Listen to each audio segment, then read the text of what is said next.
Video பார்க்குற எல்லாருக்கும் வணக்கம். இது உங்கள் ரெஸ்லிங் கிங் தமிழ். நான் உங்கள் ரகுமான். இன்றைக்கி நம்ம சேனலில் பார்த்தீங்கன்னா எக்கச்சக்க ரெஸ்லிங் நியூஸை பற்றி பார்க்க போகிறோம். குறிப்பாக ரோமன் ஸ்மாக்டவுன் வரதை பற்றி, சாமி ஜெயினுடைய கனவு நாசமாக போனதை பற்றி அண்ட் மோர் அப்டேட். குறிப்பாக நம்ம ட்ரிபிள் ஹைட்ஸுக்கே விபூதி அடித்து ட்ரிபிள் ஹைட்ஸ்.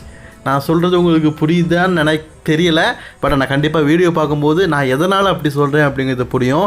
அண்ட் மோர் அப்டேட்டை பற்றி இன்றைக்கி வீடியோவை பார்க்கலாம். வாங்க இன்றைக்கான வீடியோக்குள்ளே போகலாம். மறக்காமல் சேனலுக்கு ஃபஸ்ட் டைம் வந்துருக்கோங்க, சப்ஸ்கிரைப் பண்ணிக்கோங்க. பெல் ஐக்கானை கிளிக் பண்ண மூலிமா தினமும் போடுற ரெஸ்லிங் செய்யலை தமிழ் மொழியில் தெரிஞ்சுக்கோங்க. வழக்கமாக எப்போவுமே பார்த்தீங்கன்னா நான் காலையில் வீடியோ போடுறது வழக்கம். அதை எதிர்பார்த்து சில பேர் இருந்திருப்பீங்க. ஏன் இன்றைக்கி போட முடியலன்னா, எனக்கு இந்த வாரம் ஃபுல்லாக நைட் டியூட்டிங்க. ஒரு வாரம் நைட் டியூட்டி, ஒரு வாரம் டே டியூட்டி. அதனால தான் பார்த்தீங்கன்னா வீடியோடைய டேரேஷன் எனக்கு டிஃப்ரெண்ட் ஆகுது. நான் கரெக்டாக பார்த்தீங்கன்னா 8:30க்கு வீட்டுக்கு வந்துட்டேன். வந்ததுக்கப்புறமா தூங்கிட்டேங்க. சரியான டயர்டு, நைட்டு ஃபுல்லாக ஒர்க்கு, தூங்கவே இல்லை. அதனால் தூங்கிட்டேன், வீடியோ போட முடியல. அதுக்கப்புறமா நியூஸை கலெக்ட் பண்ணி உங்களுக்கு வீடியோ போடுறதுக்கு கொஞ்சம் லேட் ஆயிடுச்சு, மன்னிச்சுக்கோங்க. நாளைக்கு இந்த தப்பு ஏற்படாது. காலையிலேயே ஒரு 8 மணிக்கெலாம் மார்னிங் அப்டேட் வீடியோ போட்டுருவேன், சரிங்களா? முதல் செய்தி நம்ம எதை பற்றி பார்க்க போகிறோன்னா, ட்ரிபிள் ஹைட்ஸுக்கே விபூதி அடித்த ட்ரிபிள் ஹைட்ஸ். அதாவது ட்ரிபிள் ஹைட்ஸ் பார்த்தீங்கன்னா பொதுவாக டபிள்யூலேருந்து ஒரு ரெஸ்லர் அனுப்பிவிட்றாருனா, காட் பிளஸ் யூ, உங்களால் இந்த ரெஸ்லிங் கம்பெனியில் சர்வை பண்ண முடியல, ஆக்சுவலி இந்த கம்பெனியில் எங்களுக்கு தேவைக்கு உங்களை பூர்த்தி செய்ய முடியலை அப்படின்னு சொல்லிட்டு ப்ளஸ் பண்ணி எக்கச்சக்க பேரை அனுப்பிவிட்ருக்காரு. அவங்களுடைய கெரியர்லாம் பார்த்தீங்கன்னா மேக்ஸிமம் ட்ரிபிள் ஹைட்ஸ் யாரால டபிள்யூ2 போனவங்களோட கெரியர் அந்தளவுக்கு நல்லா இல்லை அப்படிங்கிறது தான் உண்மையான விஷயம். பட் ஆனால் ஒரு ஷாக்கிங்கான ஒரு விஷயம் என்னென்னு கேட்டிங்கன்னா, ட்ரிபிள் ஹெச் அனுப்பிவிட்ட ஒருத்தர் இப்போ ஒரு பெரிய சாம்பியன் ஆகிட்டார். அது வேறு யாருமே இல்லை, தொமோசோ சியாம்பா.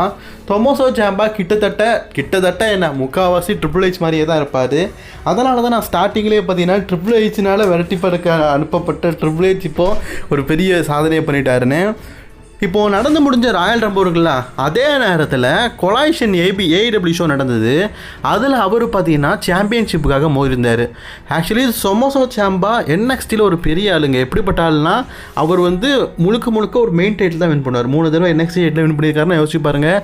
அண்ட் டபிள்யூவில் மெயின் ஷோவில் டாக் டீம் சாம்பியன்ஷிப்பை மட்டும் தான் வின் பண்ணியிருக்காரு. மெயின் ஷோவில் அவருக்கு வெத்து தான். ஆனால் அதுவே NXTயில் பார்த்தீங்கன்னா வைக்கிங் ரைடர்ஸ் தான் இருந்திருக்காரு. தேனோஸ் மாதிரிலாம் பார்த்தீங்கன்னா சண்டை போடுவார். அப்படிப்பட்டவர் டபிள்யூ2 போனதுக்கப்புறமா TNT சாம்பியன்ஷிப்பாக, AEWவில் TNT சாம்பியன்ஷிப் அப்படிங்கிறது டபிள்யூவில் வேர்ல்டு ஹெவி வெயிட் சாம்பியன்ஷிப்புக்கு சமம்.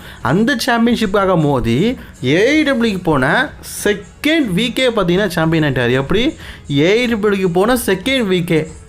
அதாவது ஏடபிள்யூக்கு பார்த்தீங்கன்னா இவரை எப்படி யூஸ் பண்ணணும், எப்படிப்பட்ட மெட்டீரியல் அப்படிங்கிறது நல்லாவே தெரிஞ்சிருக்குது.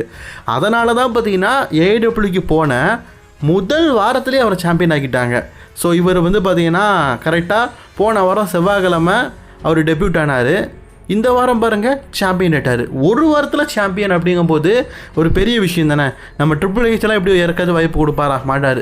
ஒருவேளை தொமோசோ சியாம்பா இன்னும் டபிள்யூவில் இருந்திருந்தால் கடைசி வரைக்கும் டாக் டீம் சாம்பியன்ஷிப் ஆகவும் அந்த டாக் டீம் டைட்டிலுக்காகவும் ஜிங்கி அடிச்சிட்டு இருப்பார். டபிள்யூ2 போனதுனால அவருடைய வருங்காலம் எதிர்காலம் நல்லா ஆயிடுச்சு. அடுத்த செய்தி நம்ம யாரை பற்றி பார்க்க போகிறோன்னா, சாமி ஜெயினை பற்றி தான்.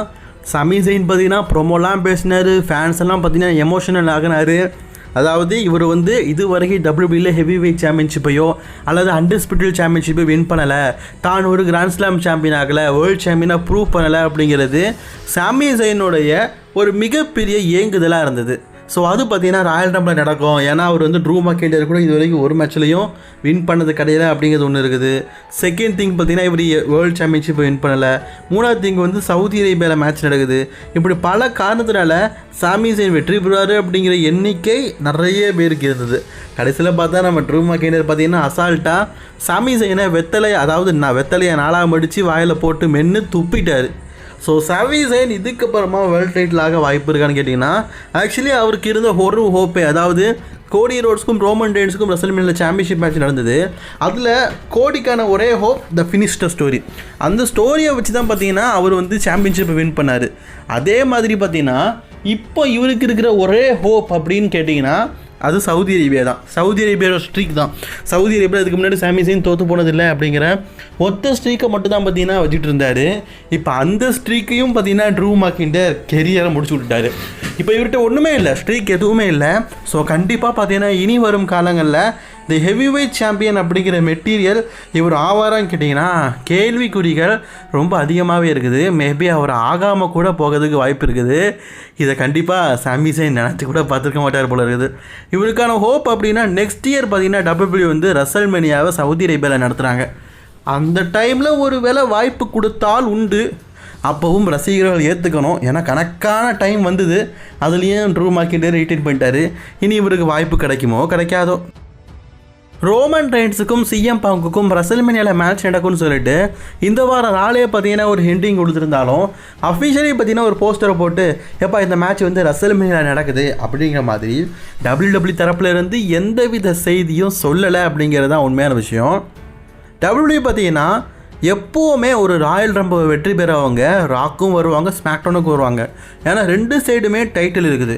ஈவன் போன வருஷம் ஜே ஊசோ கூட பார்த்தீங்கன்னா ரா சைடும் போனார், ஸ்மாக்டவுன் சைடும் போனார். அவர் 2 சைடுமே போனதுக்கப்புறமா தான் குந்தரை பிக் பண்ணார். அதுக்கு முன்னாடி கோடி ரோட்ஸ் அப்சல்யூட் அதே மாதிரி தான் இயர்லி அந்த மாதிரி தான் நடக்கும். இப்போது ரோமன் ரெயின்ஸ் வந்து ரால வந்த உடனே சிஎம் பாங்க பார்த்து இந்த டைட்டிலுக்காக நான் ரசல்மேனியாவில் மோதுறேன் அப்படிங்கிற மாதிரி சொன்னாலும் ஸ்மாக்டவுன் சைடு இருக்கிற அந்த title undisputed universal championship title ஒரு ஃபேஸ் ஆஃப் கூட அவர் பண்ணலை. அதை வந்து இந்த வாரம் பண்ணுவார் அப்படிங்கிற மாதிரி சில செய்தி கிடச்சிருக்குது. அதாவது இந்த வாரம் நடக்க போகிற ஃப்ரைடே நைட் ஸ்மாக்டவுனுக்கு ரோமன் வரதுக்கு வாய்ப்பு இருக்குது அப்படிங்கிற மாதிரி சொல்லப்பட்டிருக்குது. ஆக்சுவலி கைஸ் ரோமன் ரெயின்ஸ் வந்தே ஆகணும். ஏன்னா ரோமன் ரெயின்ஸ் பார்த்தீங்கன்னா இந்த வாரம் வராட்டா இதுக்கப்புறமா மார்ச் மாதம் தான் வருவார். என்ன ப்ரோ சொல்கிறேன்னு கேட்டிங்கன்னா ஆமாம் கைஸ், இந்த ஃபெப்ரவரி மாதம் ஃபுல்லாக பார்த்தீங்கன்னா நம்ம தலைமை பார்க்க முடியாது. இப்போ இடையில இந்த வாரம் பார்த்தோம்ல அதோட டாட்டா பாய் பாய் தான். அப்புறம் மார்ச் மாதம் ரசல்மேனியா ஸ்டோரிக்காக பார்த்தீங்கன்னா அப்பப்போ தலையை காட்டுவார். அதுக்கப்புறமா தலைவனும் பார்த்தீங்கன்னா தலையை மூடிடுவார். ஸோ இப்படிப்பட்ட ஒரு இக்கட்டான சூழ்நிலை இருக்கிறதுனால கண்டிப்பாக ரோமன் ரெயின்ஸ் வந்தே ஆகணும் அப்படிங்கிற இக்கட்டான சூழ்நிலை இந்த வாரம் இருக்கிறாரு. ஸோ இந்த வாரம் ஃப்ரைடே நைட்ஸ் மட்டும் இல்லை, ஒருவேளை ரோமன் ரெயின்ஸ் வந்தார்னா கண்டிப்பாக அவருடைய ரசிகர்களுக்கு ஒரு மெகா ட்ரீட்டாக இருக்கும். ஏன்னா ரோமன் ரெயின்ஸ் கிட்டத்தட்ட WWEக்கு வந்து ஒரு 11 மேட்ச் ஆயிடுச்சு ஸ்மாக்டவுன் சைடு வந்து. அதுவும் ட்ரூ மார்க்கெட்டர் ஒரு யூனிவர்சல் சாம்பியன், அவர் தொடர்ச்சி தங்கம் அங்கே தான் இருக்குது. WWE அஃபிஷியலி பார்த்தீங்கன்னா ஒரு போஸ்டர் மூலியமாகவும் அட்வர்டைஸ்மெண்ட் மூலியமாகவும் சிஎம் பாங்குக்கு ரோமனுக்கு தான் ரசல்மேனியா கன்ஃபார்ம் பண்ணலை. ரோமன் நான் லாக் பண்ணுறேன் அப்படிங்கிற மாதிரி தான் சொல்லிட்டு போயிருக்காரு. நான் அஃபிஷியல் ஆக்கலை. அந்த அஃபிஷியலை மேபி அடுத்த வாரமோ அல்லது அடுத்த வாரமோ பண்ணால் நல்லாயிருக்கும். ஸோ இந்த வாரம் ரோமன் ரெயின்ஸை நம்ம ஸ்மாக்டவுனில் எதிர்பார்க்கலாம். எத்தனை பேர் ரோமன் ரெயின்ஸை ஸ்மாக்டவுனில் எதிர்பார்க்குறீங்க அப்படிங்கிறத கமெண்ட் பண்ணுங்கள்.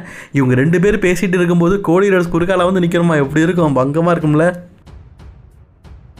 இந்த பவர் ஹவுஸ் ஹூப்ஸ் பார்த்தீங்கன்னா WWEக்கு வந்திருந்தார் ராயல் ரம்பிளில். நிறைய பேர் கேட்டிங்க அப்புறம் ராயல் ரம்பிளில் ரிட்டர்ன் ஆகிட்டார், ஆனால் அவர் வந்து ரா பிராண்டில் நம்ம பார்க்கலன்னு. எனக்கு தெரிஞ்சு இவர் ஸ்மாக்டவுன் பிராண்டில் பயணிக்க வாய்ப்புகள் அதிகமாக இருக்குது. அதுக்கான காரணம் என்ன சொல்கிறேன்னா, இவர் ஸ்மாக்டவுன் சைடு இருக்கிற டேமியன் ப்ரீஸை ராயல் ரம்பிளில் எலிமினேட் பண்ணியிருப்பார். ஸோ டேமியன் ஒரு ஃபேஸ் தான், இவர் ஒரு ஹீல் கேரக்டராக வந்திருக்காரு. அப்படி பார்க்கும்போது மேபி வந்து ட்ரூக்கும் ஹூப்ஸுக்கும் WWE பார்த்தீங்கன்னா ஒரு மேட்சை கொண்டு போகலாம். அதனால் பார்த்தீங்கன்னா WWE வந்து இவரை ஸ்மாக்டவுனுக்கு கொண்டு போகிற வாய்ப்பு இருக்குது. ஆக்சுவலி ஹூப்ஸ் வந்து WWEயில் செக்யூரிட்டியாக இருந்து, அதாவது WWEயில் ட்ரைனிங் இருக்கிற ரெஸ்லர் தான் செக்யூரிட்டி ஆக்குவாங்களே, அப்படிப்பட்ட நிலைமையிலிருந்து தான் இப்போ ரெஸ்லராக இருக்கார். 2013 நம்ம டேனியல் பிரையனோட அசுர வளர்ச்சி உங்களுக்கு தெரியுமே, எஸ் மூமெண்ட் போட்டுலாம் பல பேரை வந்து இப்போ கலந்துங்க வச்சுருப்பார். அப்படிப்பட்ட அதாவது 2013 டேனியல் பிரையனுக்கு பின்னாடி செக்யூரிட்டியாக இருந்தவர் தான் இப்போ ஒரு ரெஸ்லராக WWEக்கு டெபியூட்டாக இருக்கார். இதுக்கு முன்னாடி AEW சண்டை போட்டிருக்காரு. ஆனால் இதில் ஒரு ஆச்சரியமான விஷயம் என்னென்னா 13 வருஷம் இவர் WWEக்கு தேவைப்பட்டுருக்குது. WWEலேயே செக்யூரிட்டியாக இருந்து செக்யூரிட்டினா எப்படி தெரியுமா, WWEல ட்ரைனிங் எடுக்க வந்திருப்பாங்கல்ல, அவங்கள தான் செக்யூரிட்டி வைப்பாங்க. ஏன்னா மற்றவங்கன்னா சம்பளம் கொடுக்கணும்ல, ட்ரைனிங் எடுக்க வந்தவங்களுக்கு சம்பளம் கொடுக்கணும்ல. அப்படி WWEக்கு வந்தவர் 13 வருஷத்துக்கு அப்புறமா WWEக்கு வந்திருக்காரு. இதை பற்றி நீங்கள் என்ன நினைக்கிறீங்க அப்படிங்கிறத கமெண்ட் பாக்ஸில் மறக்காமல் கமெண்ட் பண்ணிக்கோங்க.